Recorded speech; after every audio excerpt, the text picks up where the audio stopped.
हरे कृष्णा, राधे राधे। आज इस वीडियो में सुनेंगे संतोषी माता की संपूर्ण व्रत कथा। इस कथा को आप अंत तक सुनना और पूरा सुनना, तभी व्रत रखने का पूरा फल प्राप्त होगा। जय हो संतोषी मैया की। एक गांव में एक बुढ़िया रहती थी जिसके 7 बेटे थे। 6 बेटे कमाने वाले थे और एक बेटा निकम्मा था। बुढ़िया माँ 6 पुत्रों का जूठा 7वें पुत्र को देती थी। 7वां पुत्र एक दिन अपनी पत्नी से बोला, देखो मेरी माँ मुझसे कितना प्रेम करती हैं। वह बोली, क्यों नहीं, सबका जूठा बचा हो तुमको ही तो खिलाती हैं। वह बोला, जब तक अपनी आंखों से ना देख लूँ मान नहीं सकता। पत्नी ने हंसकर कहा, देख लोगे तो तब तो मानोगे। कुछ दिन बाद एक बड़ा त्योहार आया। घर में 7 प्रकार के भोजन और चूरमे के लड्डू बने।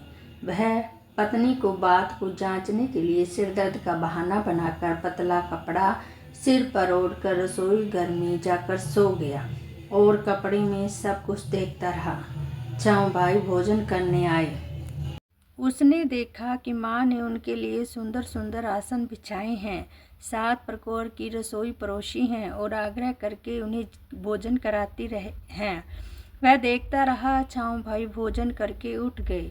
तब माँ ने उनकी 5 थालियों में से लड्डुओं के टुकड़ों को उठाया और एक लड्डू बनाया।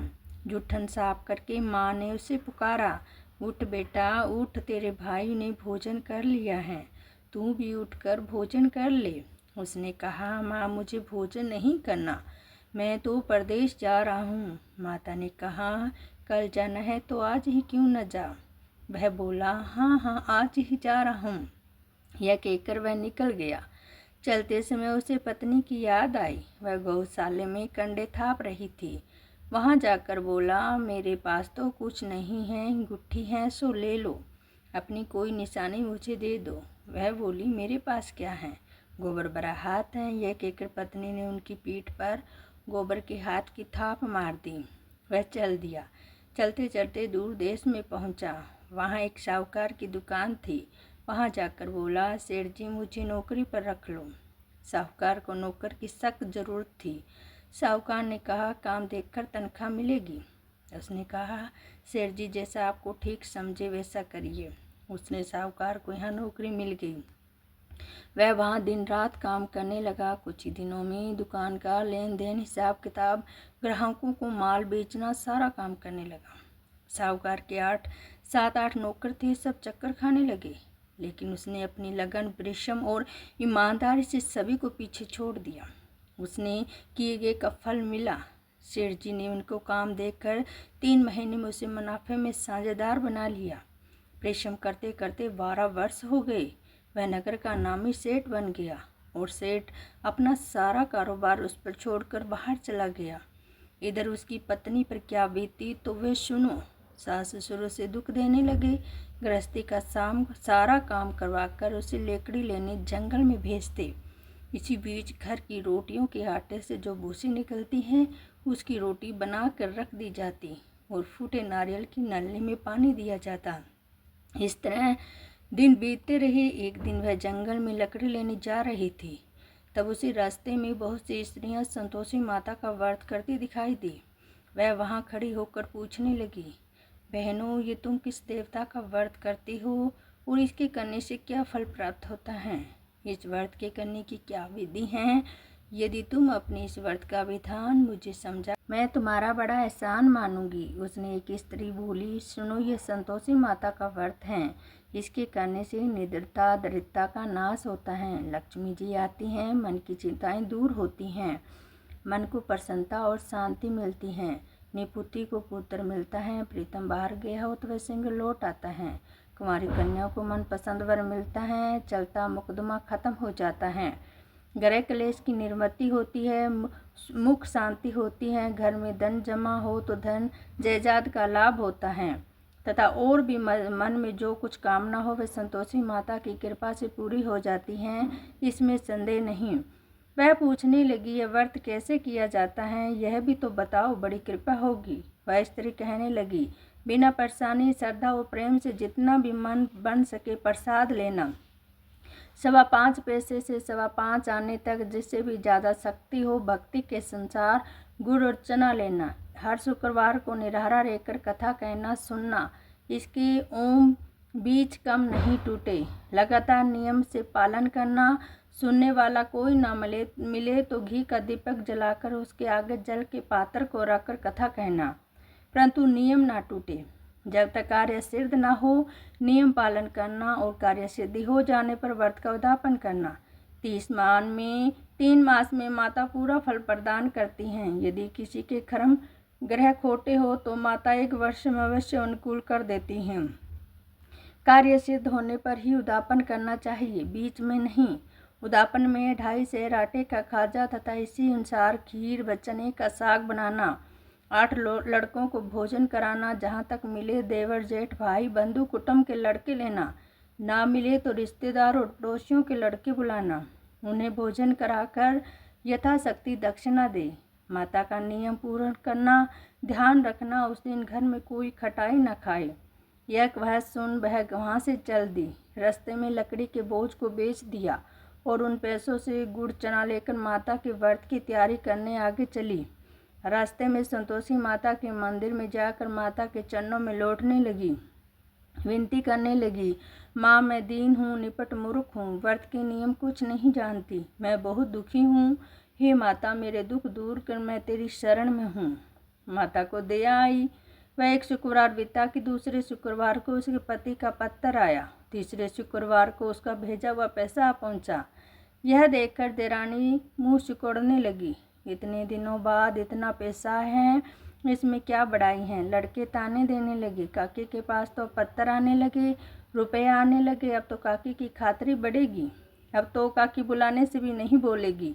बेचारी सरलता से कहती, भैया पत्थर आए रुपये आए तो हम सब के लिए तो अच्छा है। ऐसा कहकर आंखों में आंसू भरकर संतोषी माता के मंदिर में जाकर मातेश्वरी के चरणों में गिरकर रोने लगी। माँ मैंने तुमसे पैसा नहीं मांगा, मुझे पैसे से क्या काम, मुझे तो अपने सुहाग से काम है। मैं तो अपने स्वामी के दर्शन और सेवा मांगती हूँ। तब माता ने प्रसन्न होकर कहा, जा बेटी तेरा स्वामी जल्दी आएगा। यह सुनकर खुशी से बावली हो वह घर का सारा काम करने लगी। संतोषी माँ विचार करने लगी, इस भोली पुत्री से मैंने कह तो दिया कि तेरा पति सिंगर आएगा, पर आएगा कहाँ से। वह तो उसे सपने भी याद नहीं करता। उसे किसी याद दिलाने से मुझे ही जाना पड़ेगा। संतोषी माता ने उस बुढ़िया के बेटे को सपने में समझाया, पुत्र तेरी घरवाली कष्ट उठाकर रही हैं। वह बोला, हाँ माता मुझे मालूम है, परंतु क्या करूं, वहाँ कैसे जाऊं। परदेश की बात है, लेन देन का सारा हिसाब किताब है, कोई जाने का रास्ता नजर नहीं आता। आप ही कोई राय दिखाए तो वहाँ कैसे जाऊं। माँ कहने लगी, सवेरे नहा धोकर संतोषी माता का नाम लेना, घी का दीपक जलाकर दंडवत कर उसे दुकान पर जा बैठना। देखते देखते तेरा लेन देन चुक जाएगा, जमा माल बिक जाएगा, सांझ होते होते धन का ढेर लग जाएगा। वह अगले दिन सुबह बहुत जल्दी उठा। उसने अपने मित्र बंधुओं परिचितों से सपन में माता द्वारा कही गई बातें कह सुनाई। वे सब उसकी बातें सुनकर उनकी खिल्ली उड़ाने लगे। वे कहने लगे, कहीं भी कोई सपने की कोई बात सच्ची होती है। एक बूढ़ा व्यक्ति बहुत समझदार था। वह बोला, केका नहा धोकर संतोषी माता को प्रणाम किया, फिर घी का दीपक जलाकर दुकान पर जा बैठा। शाम तक धन का ढेर लग गया। वह हैरान हुआ। मन में संतोषी माता का नाम लेकर प्रसन्न होकर जाने के वास्ते गहना कपड़ा व सामान खरीदने लगा। सब काम से निपट कर अपने घर को रवाना हुआ। इधर उसकी पत्नी जंगल में लकड़ी लेने गई। लौटते वक्त थक कर जाने के कारण संतोषी माता के मंदिर में विश्राम करने बैठ गई। यह तो उसके रोज रुकने का स्थान था। धूल उड़ती देखकर माता से पूछती हैं, हे माता यह धूल कैसी उड़ रही है। माँ ने कहा, हे पुत्री तेरा पति आ रहा है, अब तू ऐसा कर लकड़ी के 3 बोझ बना, एक नदी के किनारे पर रख, दूसरा मंदिर में और तीसरा अपने सिर पर रख कर तेरे पति लकड़ी का गट्ठा देखकर मोह पैदा होगा। वह रुकेगा, नाश्ता पानी खा कर माँ से मिलने जाएगा। तू लकड़ी का बोझ उठाकर जाना और बीच चौक में गड्ढा डालकर 3 आवाजें जोर से लगाना, लो सासू जी लकड़ी का गट्ठा लो, भूसी की रोटी दो, नारियल के खोपरे में पानी दो। आज मेहमान कौन आया है? संतोषी माँ की बात सुनकर वह बहुत अच्छा माँ जी कहकर प्रसन्न होकर लकड़ी के 3 बोझ बना लाई। एक नदी के तट पर, दूसरा माता के मंदिर पर रखा और तीसरे में ही मुसाफिर वहाँ पहुँचा। सूखी लकड़ी देखकर उसको इच्छा हुई वह विश्राम कर ले और भोजन बनाकर खा पी कर गाँव चले। इस प्रकार भोजन का विश्राम करके वह अपने गांव में आ गया। उसी समय बहू सिर पर लकड़ी का गट्ठा लिए आई और गट्ठे को आंगन में डालकर जोर से 3 आवाज़ें देती हैं। लो सासू जी, लकड़ी का गट्ठा लो, भूसी की रोटी दो, नारियल के खोपरे में पानी दो, आज मेहमान कौन आया है? यह सुनकर सास ने अपने दी हुई कष्टों को भुलाने के लिए कहा, बहू तू ऐसा क्यों कहती है? तेरा मालिक ही तो आया है, बैठ मीठा भात खा, कपड़े गहने पहन।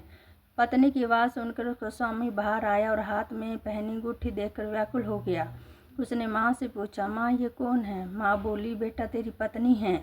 आज 12 वर्ष हो गए हैं जब से तू गया है, तब से सारे गांव में जानवरों की तरह भटकती फिरती हैं, कामकाज कुछ करती नहीं, 4 समय आकर खा जाती हैं। अब मुझे देखकर भूसी की रोटी और नारियल के खोपरे में पानी मांगती हैं। वह बोला, माँ इसे भी देखा है और तुम्हें भी। मुझे दूसरे घर की चाबी दो, मैं उसमें रहूँगा। ठीक है बेटा, तेरी जैसी मर्जी, कहकर माँ ने चाबी का गुच्छा बेटे के सामने रख दिया। उसने दूसरे के घर खोलकर सारा सामान जमाया। एक ही दिनों में वह राजा के महल जैसा ठाट बाट बन गया। अब क्या था, वह सुख भोगने लगी। अगला शुक्रवार उसके पति से कहा, मुझे संतोषी माता का व्रत का उद्यापन करना है। पति बोला, बहुत अच्छा, खुशी से कर लो। वह उद्यापन की तैयारी करने लगी। जेठ के लड़कों को भोजन के लिए कहने गई। उसने मंजूर किया, परंतु पीछे से जेठानी ने अपने बच्चों को सिखलाया, देख रे भोजन के समय सब लोग खटाई मांगना, जिससे उसका उद्यापन पूरा न हो। लड़के भोजन करने आए, खीर पेट भर खाई, परंतु याद आते ही कहने लगे, हमें कुछ खटाई खाने को दो, खीर खाना हमें भाता नहीं, देखकर रुचि होती है। लड़के उठ खड़े हुए, बोले, पैसा लाओ। भोली बहू कुछ जानती तो थी नहीं, उसने पैसे दे दिए। लड़कों ने बाजार जाकर उन पैसों से इमली खरीदी और खाए कर देकर बहू पर माताजी ने कोप किया। राजा के दूत उसके पति को पकड़ कर ले गए। अब क्या मालूम हो जाए जब जेल की रोटी खाएगा। बहू से यह वचन सहन नहीं हुए। वह संतोषी माता के मंदिर में गई और कहने लगी, माता तुमने क्या किया? हंसाकर क्यों रुलाने लगी? माता बोली, पुत्री तूने मेरा व्रत भंग किया है, इतनी जल्दी सब बातें भुला दी। वह बोली, माँ भूली तो नहीं, पर अपराध किया है, मुझे तो लड़कों ने भूल में डाल दिया, मुझे क्षमा करो माँ। माँ बोली, ऐसी भूल कहीं होती हैं? वह बोली, अब कोई भूल नहीं होगी। अब बताओ मेरा पति कैसे आएगा? माँ बोली, पुत्री जा, तेरा पति तुझे रास्ते में आता मिलेगा। वह मंदिर में निकलकर बाहर आई तो रास्ते में उसने पति आता हुआ मिला। पूछा, कहाँ गए थे? वह बोला, इतना जो धन कमाया था उसको राजा ने मांगा था, भरने गया था। वह प्रसन्न होकर बोली, भला हुआ, अब तो घर को चलो। फिर अगला शुक्रवार आया। वह बोली, मुझे उद्यापन करना है। पति ने कहा, ठीक है कर लो। वह उद्यापन की तैयारी करने लगी। पति ने जेठानी के लड़कों को सिखा दिया कि तुम पहले खटाई मांगना। लड़के भोजन करने बैठे, लेकिन करने से पहले कहने लगे, हमें खीर खाना भाता नहीं, जी बिगड़ता है, कुछ खटाई को दो। वह बोली, खटाई नहीं मिलेगी, खाना है तो खाओ, नहीं तो जाओ। उसने लड़के चले जाने पर ब्राह्मणों के लड़के को भोजन कराया, दक्षिणा की जगह एक एक फल दिया। इससे संतोषी माता प्रसन्न हुई। माता की कृपा से 9 माह बाद उसको चंद्रमा के समान एक पुत्र प्राप्त हुआ। पुत्र को लेकर वह प्रतिदिन संतोषी माता के मंदिर में जाने लगी। माँ ने सोचा कि रोज आती हैं, क्यों ना आज इसके घर चलूं, इसका आसरा तो देखूं सही। विचार करके माता ने भयंकर रूप बनाया। गुड़ और चने से सना मुख, ऊपर से मूंड के समान होठ, उस पर मक्खियाँ भिनभिना रही थी। दहलीज में पैर रखते ही उसकी सास चिल्लाई, देखो रे, कोई चुड़ैल डाकनी चली आ रही है, लड़के इसे भगाओ नहीं तो सबको खा जाएगी। बहू रोशनदान से सब कुछ देख रही थी। वह बड़ी प्रसन्न हो उठी, आज मेरी माता मेरे घर आई हैं। यह कहकर दूध पीते बच्चे को गोद से उतार दिया। इस पर उसकी सास क्रोध में भरकर बोली, अरे राण, इसे देखकर कैसे उतावली हुई हैं, जो बच्चे को पटक दिया। इतने में माँ के प्रताप से जहाँ देखो वहाँ लड़के ही लड़के नजर आने लगे। वह बोली, माँ जी, मैं जिनका व्रत करती हूँ वही संतोषी माता हैं। इतना कहकर उसे झट से घर के सारे किवाड़ खोल दिए। इसने माता के चरण पकड़ लिए और विनती करने लगी, हे माता, हम मूर्ख हैं, अज्ञानी हैं, तुम्हारे व्रत की विधि हम नहीं जानते, तुम्हारा व्रत भंग करने हमने बड़ा अपराध किया है। हे माता, आप हमारे अपराधों को क्षमा करो। इस प्रकार बार बार कहने पर संतोषी माता प्रसन्न हुई। इसके बाद उसकी सास कहने लगी, हे संतोषी माता, आपने बहू को जैसा फल दिया वैसे सबको देना। जो कथा सुने पढ़े उनका मनोरथ पूर्ण करना। सब मिलकर बोलो, जय संतोषी माता की।